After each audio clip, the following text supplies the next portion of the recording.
이곳에 앉으소서. 이곳에서 드리는 예배를 받으소서. 우리 11월 두 번째 주간도 평안하게 보내셨습니까? 원래 제가 다 준비했는데 오늘 인도하시는 분이 다 하는 바람에 옆 사람하고 인사는 생략하도록 하겠습니다. 네, 그래도 한번 더 해볼까요? 우리 웃으면서 서로 오늘 잘하셨습니다. 이제 우리 말씀 은혜 받기를 소망합니다. 우리 서로 인사 중에 샬롬, 네, 샬롬. 네, 오늘도 말씀 속에서 성령님의 채워주심을 강력하게 경험하는 귀한 시간 되기를 소망합니다. 저희는 지난 주일부터 당신의 예배는 어디에 있습니까? 라는 시리즈 설교가 진행되고 있습니다. 오늘은 그 두 번째 시간으로 함께 읽었던 역대하 29장의 말씀으로 다시 예배, 다시 교회로부터 라는 제목으로 하나님의 음성을 듣도록 하겠습니다. 혹시 여러분들은 삶의 예배라는 단어를 알고 계십니까? 삶이 곧 예배다. 정말 쓰면 쓸수록 멋지고 좋은 말인 것 같습니다. 살아가는 모든 순간이 하나님 앞에 서 있는 예배여야 한다는 아주 멋진 표현입니다. 그래서 정말 많은 사람들이 이 단어를 쓰고 아마 여러분들께서도 이 단어를 쓰면서 지내고 계실 것입니다. 그런데 이러한 삶의 예배의 시작점이 어디인지 알고 계십니까? 생각보다 많은 사람들이 삶의 예배를 드리며 살고 있지만 그 삶의 예배의 시작점에 대해서는 깊이 생각하지 않는 것 같습니다. 사실 그 시작점이 매우 중요한 포인트임에도 불구하고 말입니다. 그 시작점은 바로 오늘 현재 지금 우리가 드리고 있는 이 교회에서의 예배, 성전 예배에서부터 시작됩니다. 삶의 예배를 드리기 위하여 성전 예배로 시작하는 것입니다. 우리는 이 예배들의 순서를 뒤바꾸어서는 안 됩니다. 어떤 이들은 사적인 삶의 예배를 너무 존중받기 원하고 또 소중하게 생각하는 나머지 상대적으로 공적이라고 생각하는 이 성전 예배를 좀 가벼이 여기는 경향이 있습니다. 삶의 예배라는 단어에서 예배보다는 삶이라는 단어가 앞서기 시작하면, 즉 자신의 삶이 우선이기에 공동체의 예배는 차선으로 밀리게 되는 것입니다. 그런데 우리 여기 어르신들도 계시지만 이건 한국 교회가 가진 고질적인 문제라고 생각합니다. 예배는 성스럽고 거룩해야 한다고 하면서 교회의 예배를 너무 딱딱하게 만들어버렸고 지루하게 만들어버렸고 적막하고 정말 집중하기 어려운 예배가 되었기 때문입니다. 예전에는 성전 예배당에서 숨 쉬는 것도 어려울 때가 있었습니다. 큰 소리 내는 것조차 생각 못할 때도 있었습니다. 지금 생각해보면 왜 그렇게까지 해야 됐을까? 잘 모르겠지만 그게 거룩이라고 생각했고 그게 성결이라고 생각했던 때가 있었습니다. 그러니 많은 사람들이 이렇게 얽매여 있는 성전 예배보다는 자유롭게 행동할 수 있는 삶의 예배에 눈을 돌리게 되는 것입니다. 성전 예배는 무언가 답답한데 상대적으로 삶의 예배는 자유함이 있기 때문입니다. 그래서 삶의 예배에 더 집중하면 되지 똑같은 예배인데 성전 예배는 좀 뒷전으로 하고 내 삶의 예배가 중요해 라고 생각하게 되는 것입니다. 그런데 이렇게 순서가 뒤바뀐 채로 방치하게 된다면 위험한 점이 조금씩 생겨나기 시작합니다. 신앙이 점점 개인화되어 갑니다. 신앙이 점점 자기 합리화에 빠지게 됩니다. 여러모로 우리의 신앙생활에 처음엔 조그만했지만 점점 가면 갈수록 커다란 구멍이 생겨나게 됩니다.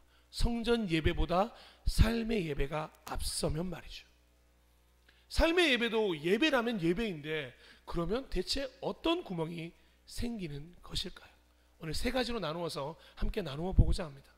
첫 번째는 신앙생활이 공동체 중심인 것을 잊어버리게 됩니다. 하나님이 믿음의 조상 아브라함을 참 오랜 시간 후에 다시 부르셨습니다. 당연히 아브라함이라는 개인의 구원을 위해서이기도 하지만 아브라함을 통하여 민족을 세우시고 인도하시고 구원하시기 위함이었습니다. 창세기 12장 2절은 이렇게 이야기합니다.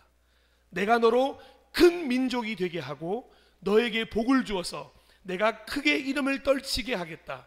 너는 복의 근원이 될 것이다. 아멘. 그리고 나서 또 이스라엘 백성은 하나님을 잊어버리고 430년 동안이나 이집트 통치하에 살게 됩니다. 그때 하나님은 모세라는 한 아이를 태어나게 하셨습니다. 그리고 그 모세가 레위인 부모 밑에서 자라게 하셨습니다. 그러면 그 당시 환경 속에서 모세만 하나님을 잘 믿으면 되는 건 아니겠습니까? 그냥 모세라는 한 사람만 하나님 잘 믿고 잘 살다가 하나님 나라에 가면 되는 것 아니겠습니까? 하지만 하나님은 모세를 굳이 이집트 땅으로 되돌려 보내십니다. 왜요? 이스라엘 백성들 때문에요. 굳이 이스라엘 백성들을 다 끄집어내시고 출애굽을 시킵니다. 상상할 수 없을 정도의 인원, 약 100만 명 이상, 용인 시민들이 다 함께 나온 것과 마찬가지입니다. 굳이 말이죠. 그리고 굳이 광야를 걷게 하십니다. 그냥 말 좀 안 듣더라도 11일 만에 그냥 가나안으로 데려가시면 되는데 굳이 40년 동안을 광야에 헤매게 하십니다. 왜요? 굳이 만나와 메추라기를 매일 본인이 먹이셨어야 함에도 불구하고 말입니다. 정말 말도 안 듣는 불순종하고 늘 하나님을 떠나는 이스라엘 백성을 굳이 가나안까지 데리고 가십니다. 약속의 땅에 입성을 시키십니다. 왜요? 이스라엘 백성을 사랑하시기 때문입니다. 다른 이유는 조금도 없습니다. 하나님은 이스라엘이라고 하는 공동체를 너무도 귀히 여기셨습니다. 그리고 그 공동체를 유지해 가기 위한 시스템으로 만든 것이 바로 성막입니다. 그 성막과 지성소를 통해서 공동체와 소통하며 지내셨습니다. 아브라함이나 모세 아니면 한 사람만 하나님과 소통하기를 원하셨다면 이런 성막을 굳이 만들 필요가 있을까요? 이동할 때마다 이 성막을 새로 만들어야 했습니다. 보통 성막을 만드는데 빠르면 이틀, 길면 3, 4일 정도가 걸린다고 합니다. 평평한 땅을 찾아야 했고 넓은 지역이 있어야 했고 지성소를 만들어야 했고 손을 씻어야 했고 몸을 깨끗하게 해야 됐고 너무나도 할 게 많았어요. 그럼에도 불구하고 성막을 계속해서 유지해 가십니다. 왜요?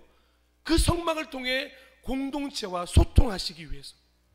그래서 하나님은 성막을 너무도 중요하게 생각하셨고 모든 백성들이 성막에 와야 한다고 명령하셨습니다. 그리고 그 성막에서 대표자였던 대제사장을 통해 모든 백성의 죄를 사하시기도 하시고 은혜를 내려주기도 하시고 갈 길을 알려주기도 하셨습니다. 하나님은 성전 중심의 교회 생활, 교회 중심의 신앙생활을 통해서 하나님 나라를 벌써부터 체험하기를 원하셨습니다. 성막에 가봐, 거기가 하나님 나라야. 교회에 가봐, 거기가 하나님 나라야. 그럼 우리가 이렇게 질문할 수 있겠죠? 여기는 하나님의 나라입니까? 네, 한 분만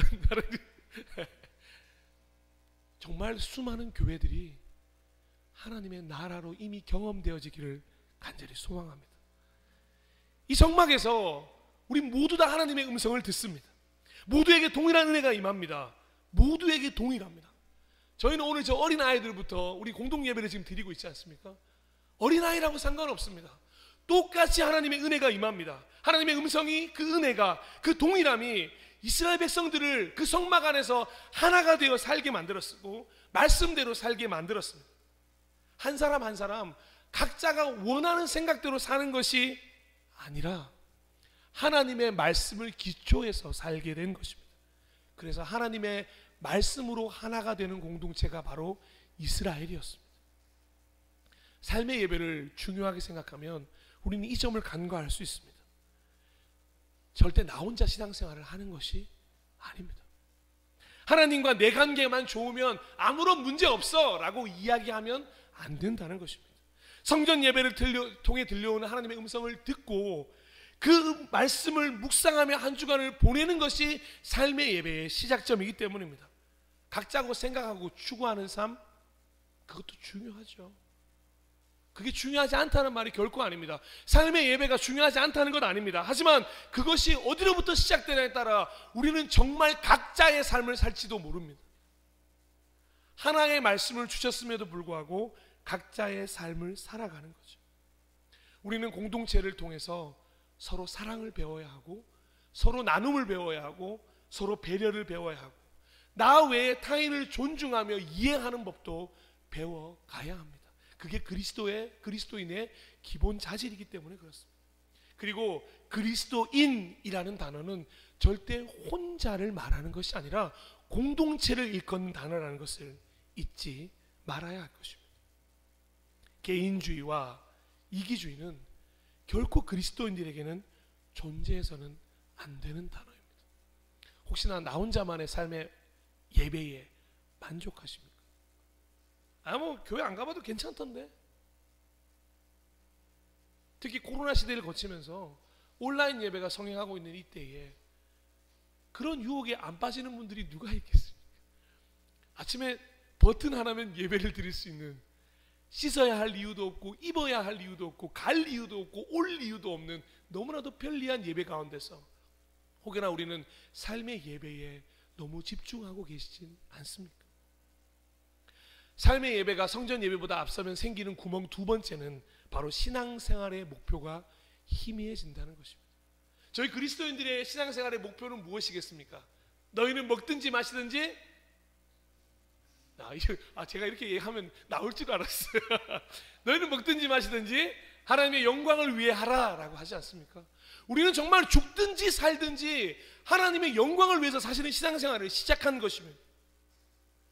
그래서 성전 예배로 모이면 영광과 찬양과 존귀와 능력을 다 하나님께 올려드립니다라고 하는 이 월십이라는, 경배라는 단어가 교회에 가득 찬 거예요.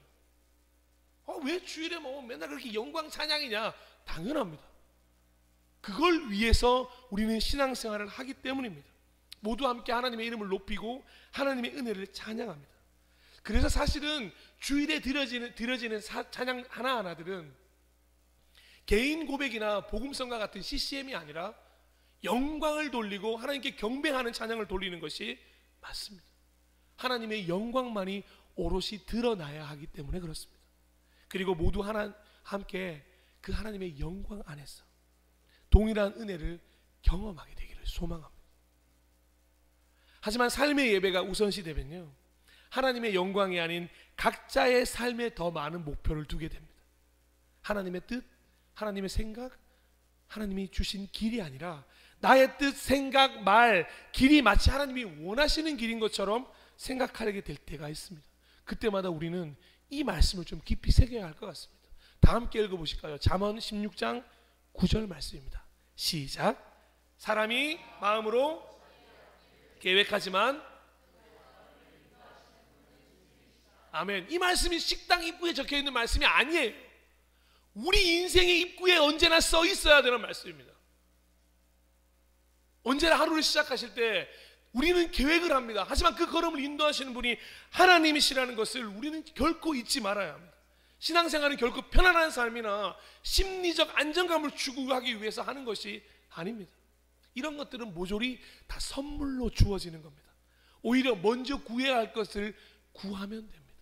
다시 한번 읽어볼까요? 우리 마태복음 6장 33절입니다. 시작. 너희는,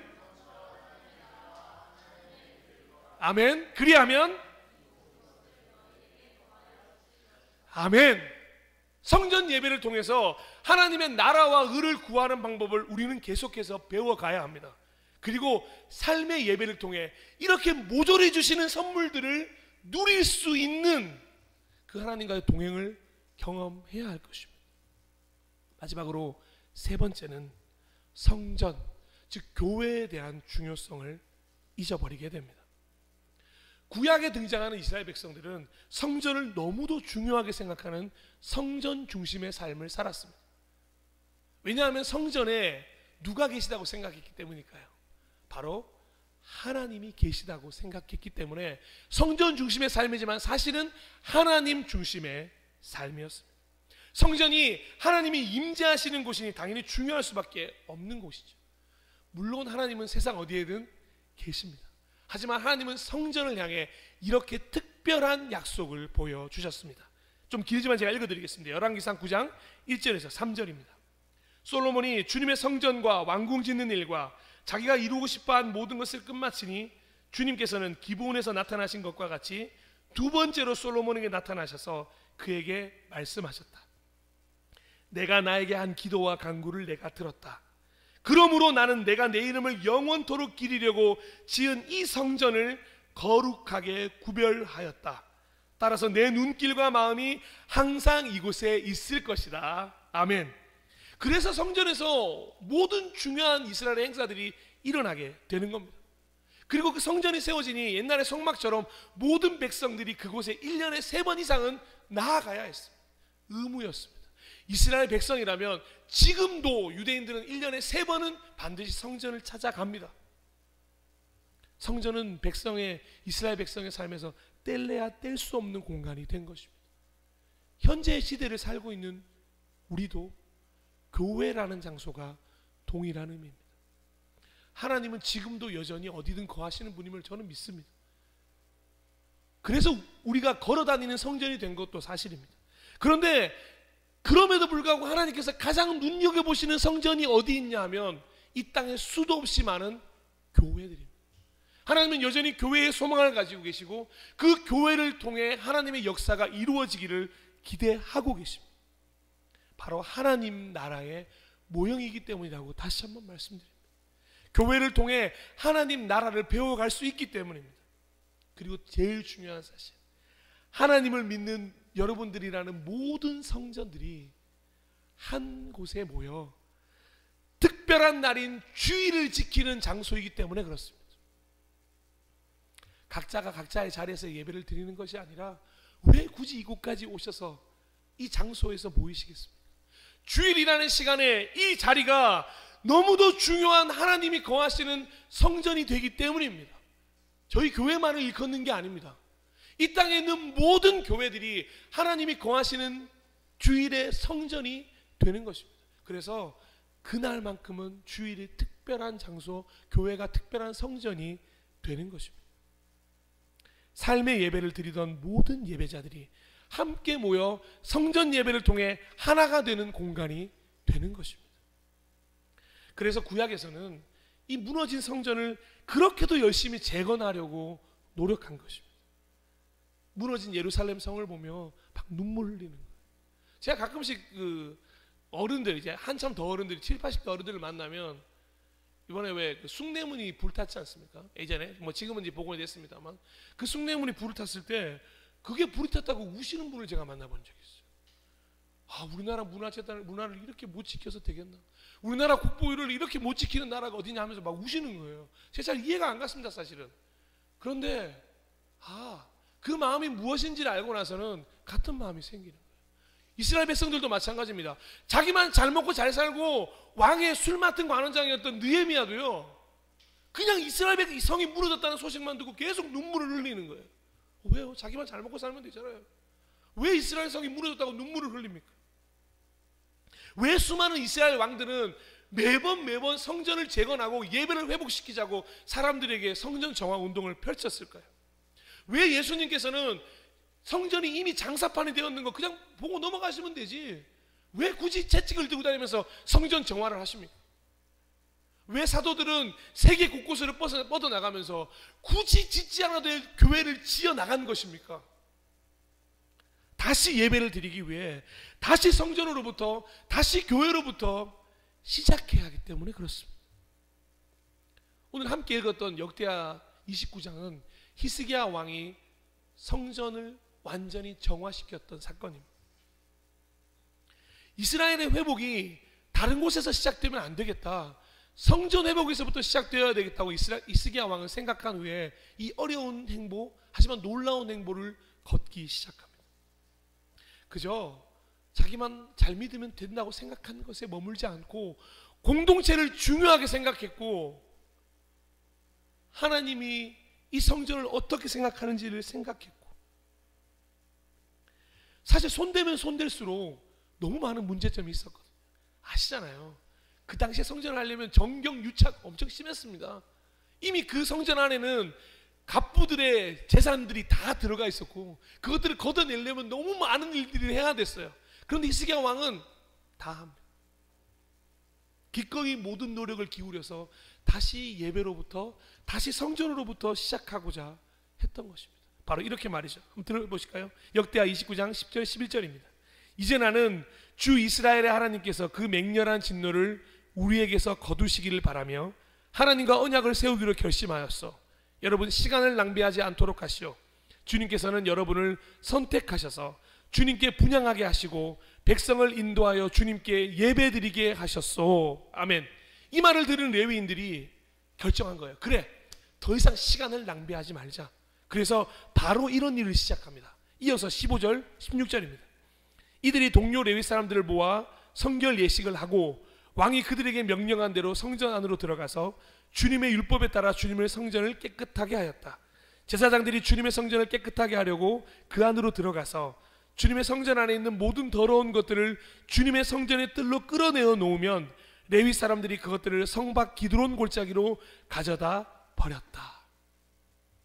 그리고 결국에는 이 깨끗해진 성전에서 다시 예배가 드려지기 시작합니다.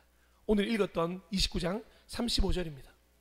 제사장들은 제물을 다 태워 바치는 번제물도 바쳐야 할 뿐 아니라 이 밖에도 화목 제물로 바치는 기름기도 태워 바쳐야 하였다. 번제와 함께 드리는 부어 드리는 제사도 제사장들이 맡아서 하였다. 다 함께 읽을까요? 시작. 이렇게 하여 아멘.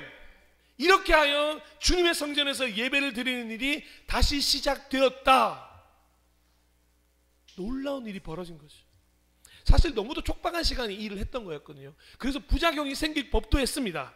하지만 그 부작용조차도 성전이 회복된 것을 아시는 하나님이 모든 것을 아시고 도우셨다는 기록도 이어서 36절에 등장합니다. 함께 보실까요?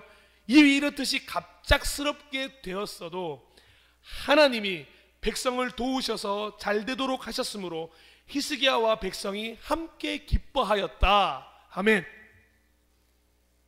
근데 이렇게 성전 예배가 회복되고 나니 어떤 일이 벌어졌는지 아십니까?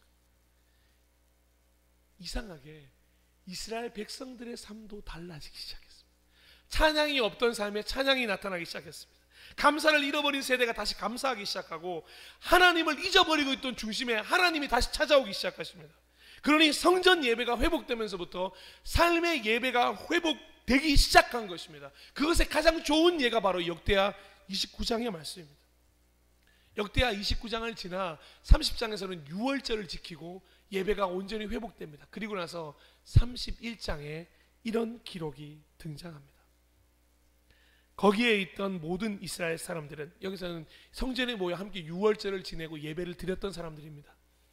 각각 유다의 여러 성읍으로 돌아다니며 기둥석상을 산산이 부수고 아세라 목상을 찍어버리고 유다와 베냐민과 에브라임과 므낫세 온 땅에서 산당과 제단을 하나도 남기지 않고 없앤 다음에 각자의 고향 자기들의 유산이 있는 곳으로 돌아갔다.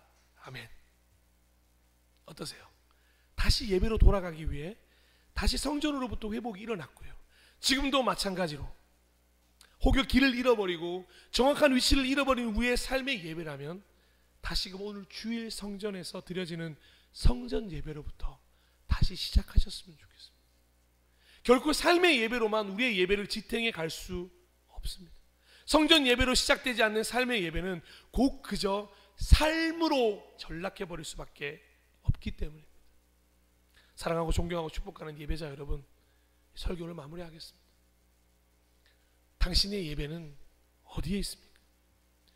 지금 그 예배는 어디에서부터 시작되고 있습니까? 여러분의 예배는 삶의 예배로부터 시작되고 있습니까? 아니면 성전 예배로부터 시작되고 있습니까? 우리 모두의 예배의 출발점은 공동 예배입니까? 개인입니까? 우리 신앙생활의 목표는 하나님의 영광입니까? 개인의 여정 속 평안입니까? 함께 모일 그날을 기대하며 함께 할 수 있는 장소, 하나님의 성전에 관심을 두고 살고 계십니까? 아니면 나라는 성전에만 관심이 있으십니까?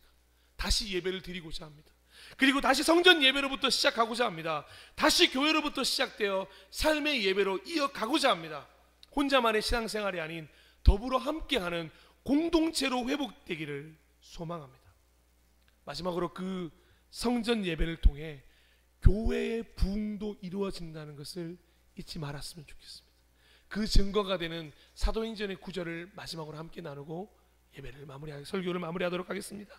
사도행전 2장 46절에서 47절입니다. 우리 다 함께 읽도록 하겠습니다. 시작. 그리고 날마다 한 마음으로 성전에 모이고 집집이 돌아가면서 빵을 떼며 순전한 마음으로 기쁘게 음식을 먹고 하나님을 찬양하였다. 여기서부터 중요합니다. 그래서 그들은 모든 사람에게서 호감을 샀다. 주님께서는 구원받는 사람을 날마다 더하여 주셨다. 아멘. 이 역사가 초대교회뿐만 아니라 저희 교회뿐만 아니라 수많은 교회에도 동일하게 일어나기를 소망합니다. 우리 그런 마음으로 이 시간에 비전이라는 찬양, 우리 보좌 앞에 모였네라는 찬양을 함께 부르시면서 예 하나님, 다시 성전 예배로 시작하겠습니다. 다시 한번 이 성전의 은혜를 부어주십시오. 그리고 성전 예배부터 시작하여 우리의 삶의 예배로 이어져 가게 하여 주시옵소서. 그렇게 우리 결단하며 기도하는 시간이 되었으면 좋겠습니다.